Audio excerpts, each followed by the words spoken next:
I'm good to go. Hey guys, welcome back to our channel. As promised, this is the end portion of our monthly music mayhem, which means we will be concluding our Fall Out Boy week. So today we're going to be doing a discussion video on Fall Out Boy's Take This to Your Grave. We worked really hard on it and hope you enjoy.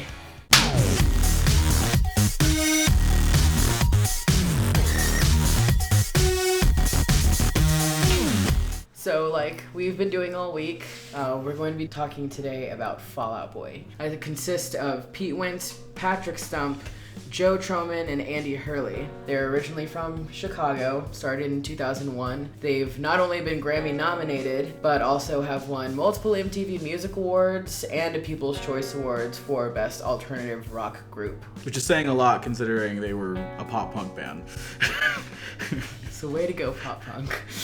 7 studio albums, 9 EPs, and 32 singles all together with a span of 16 years of being a band. That's of course excluding their hiatus from 2009 to 2013. But we're really here to talk about Take This to Your Grave, which is Fall Out Boy's first studio debut album. It was released on May 6, 2003, recorded the same year. The label release was Fueled by Ramen, and it was produced by Sean O'Keefe, which, if that name sounds familiar, it's probably because he's produced some other pop punk bands, such as Hawthorne Heights, Motion City Soundtrack, Plain White T's, literally the list goes on. So although it's deemed one of the greatest rock albums of all time, it was recorded for free by Sean O'Keefe in a factory or like warehouse that Fall Out Boy was given permission to record in. There were 3 singles on the album itself.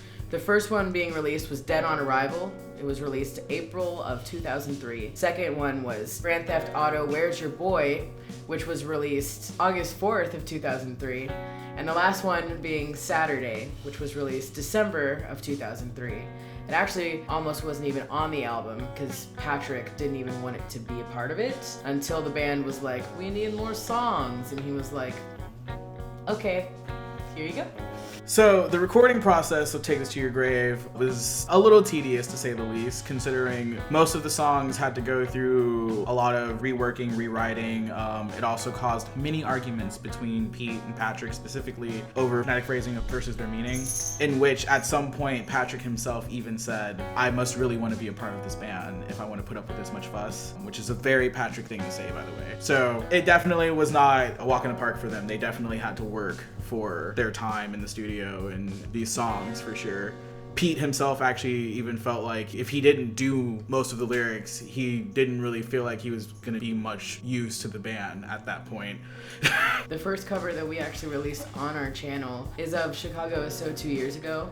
And that song also wasn't originally supposed to be on the album. Patrick particularly didn't really want to use it. It was very private for him. It was kind of a personal song that he was, going to use depending on if Fall Out Boy actually made it or not.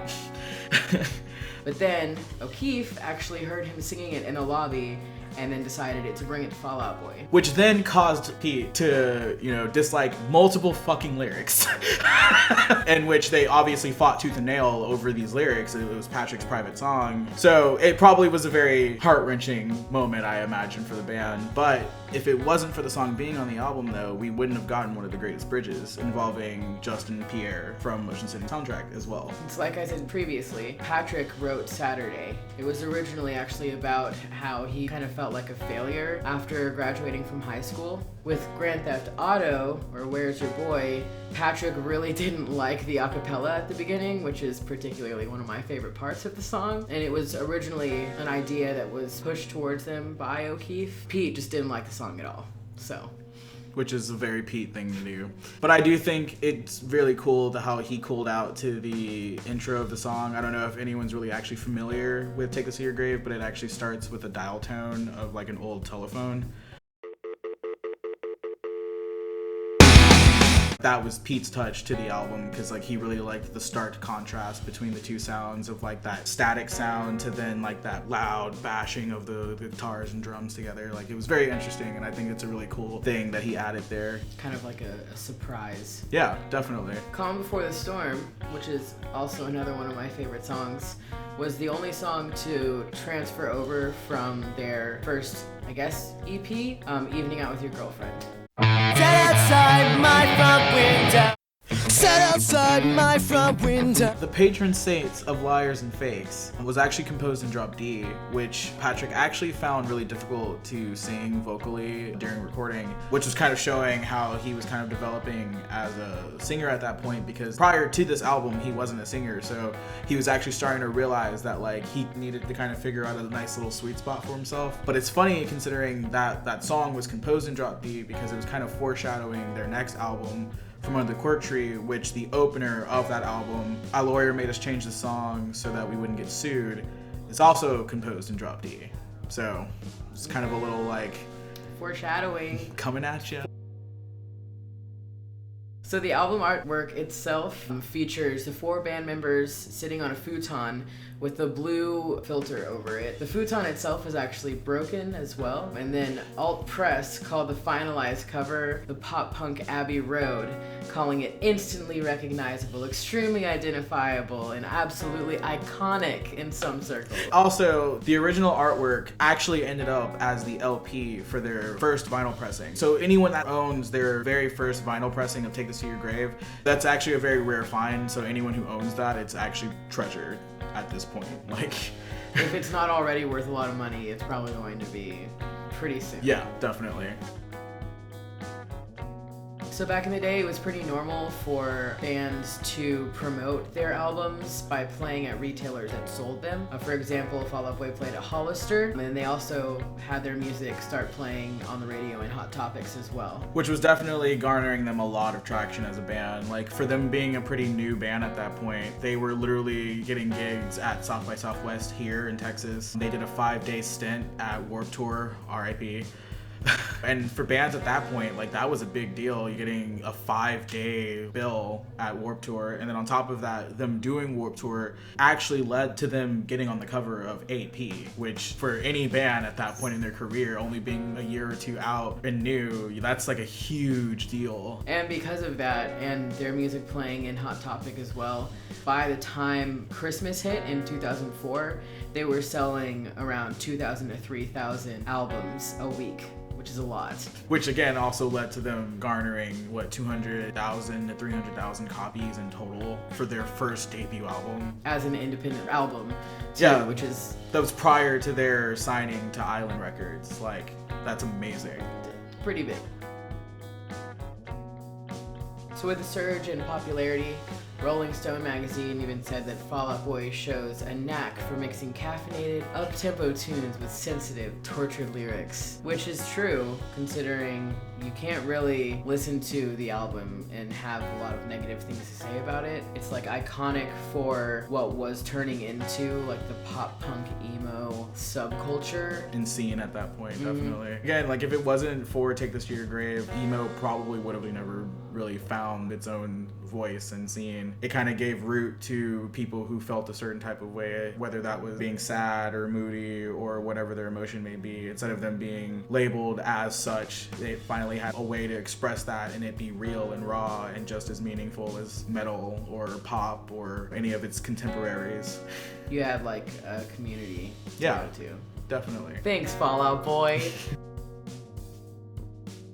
I will definitely say this whole album is probably my favorite album out of all of Fall Out Boy's discography. But if I had to narrow it down to like a few songs that I definitely recommend someone listening to or are my favorite personal songs, I'd have to start with Grand Theft Autumn, Where's Your Boy? It's kind of a classic. Good. It's iconic. That acapella intro that Patrick didn't want, it really works. If it didn't have it, it probably would not hit the exact same, you know what I'm saying? I'm always a sucker for songs about the underdog. That's why I kind of also think like Pretty and Punk is probably one of my other favorite Fall Out Boy songs from Evening Out With Your Girlfriend. You always root for the underdog, you know? That song is so nostalgic, which reminds me so much of like my childhood. Definitely. I really like Saturday also.